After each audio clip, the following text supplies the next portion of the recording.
Today I'm going to show you what it's like to drive the all-new 2017 Mercedes E-Class. Got an all-new key design. Not the best looking, but it is different. Go ahead and open her up.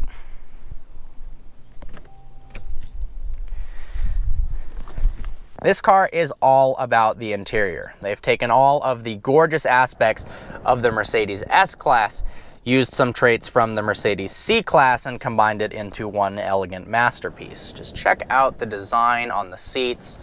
Very large panoramic sunroofs, enormous 12.3-inch screen, and actually in the P3 package you get one giant piece of Gorilla Glass, and you've got two screens like the S-Class, but even better integrated. New for this car is dynamic mode selection, so you can select between Eco, Comfort, Sport, Sport Plus, and even customize the settings in the individual mode. You've also got steering wheel mounted touch controls so that you can keep your eye on the road, but also control the multimedia system at the same time. Very, very sleek design. The wood trim looks very high quality. They've actually made these vents for the air conditioning system metal. They're plastic on the S-Class, so that's pretty upscale material usage. Everything, the fit and finish is gorgeous. The buttons feel good to the touch.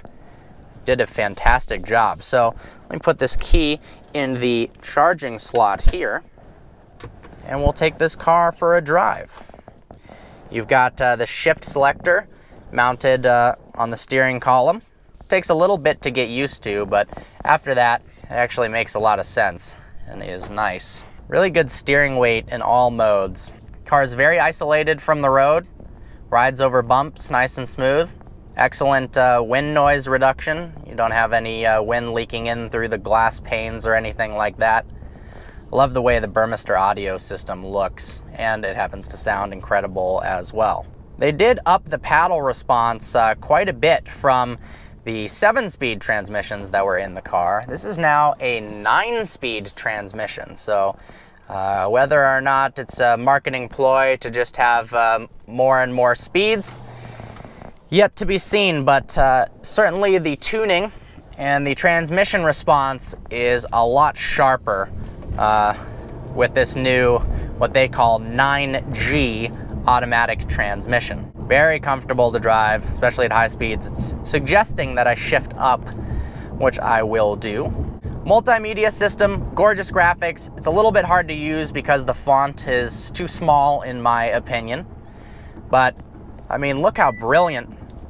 That was my lane departure warning telling me that I was veering over. Got a ton of safety features I'll talk about in a bit, but look how brilliant the graphics are. I mean, showing you a Mercedes E-Class with a very detailed outlook of the engine, looks like suspension parts, steering as well, correspond to the individual drive configuration. As far as safety features, you've got lane departure warnings, Distronic now has a bunch of upgrades to it, so we've got Drive Pilot, Parking Pilot, Speed Pilot, all of these little aids that make the driving experience more seamless, allow you to be a better driver in a world where, well, it seems like pretty much everyone sucks at driving. One of my biggest gripes about this car is the engine. It's got a 2-liter turbocharged 4-cylinder, which mashed the gas. And for a $60,000 luxury sedan, it is not fast at all. Like, not even remotely quick. So that's a little bit disappointing. It also doesn't sound very good as well. Handling the car is actually very quick to respond with the steering wheel, but there is a decent amount of body roll, kind of more so than you would want in the E-Class, especially compared to something like the BMW 5 Series that has sharper handling and less body roll. Combined 24 miles per gallon, not bad fuel economy, especially for a heavier, larger, this is the 4MATIC all-wheel drive luxury sedan.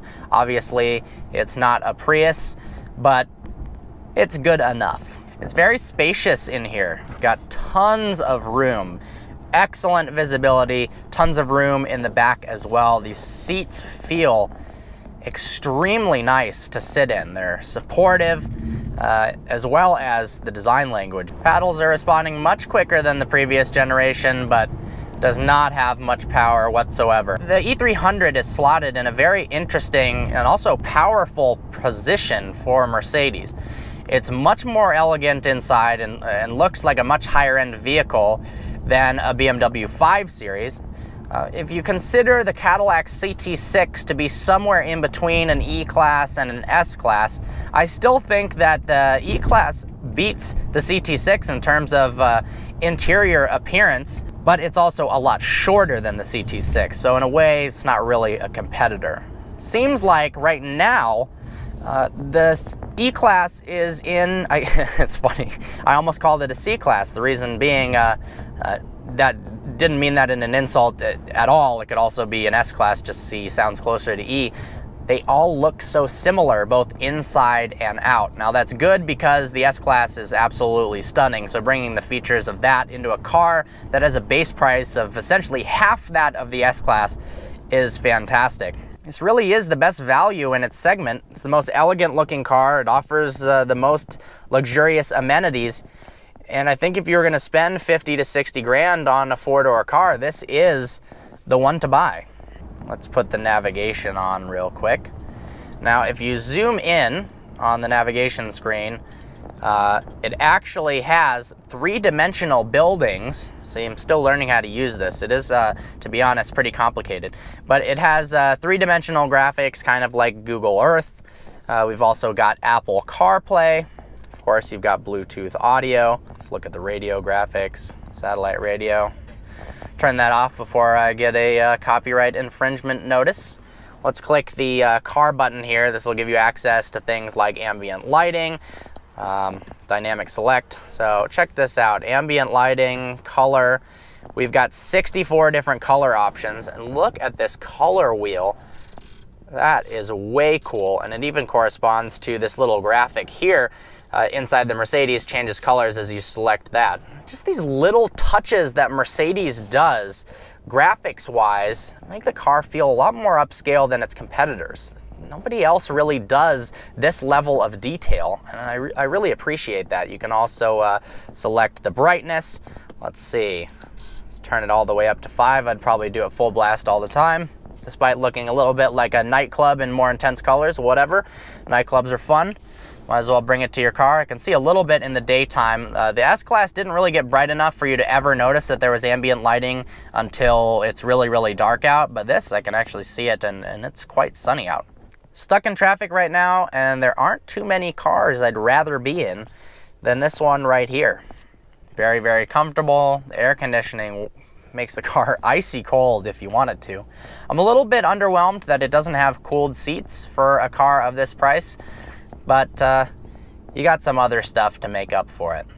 This would be a fantastic daily driver. The Mercedes all-wheel drive system is really brilliant. The 4MATIC works incredibly well in the snow, even on higher horsepower cars. Now, it seems like everybody is switching their high-performance cars to all-wheel drive now for better traction and better year-round performance. You've got the E63S that's all-wheel drive now. Even BMW M cars, rumors have it that they're going to all-wheel drive. But this E-Class is something that you could drive no matter how bad the weather is outside and feel completely isolated from whatever the storm gods have brought to you that day. Special thanks to Chris from Mercedes of Novi, Michigan for making this possible. Hope you found this informative. Like always, please browse our channel and subscribe. Look forward to seeing you next video.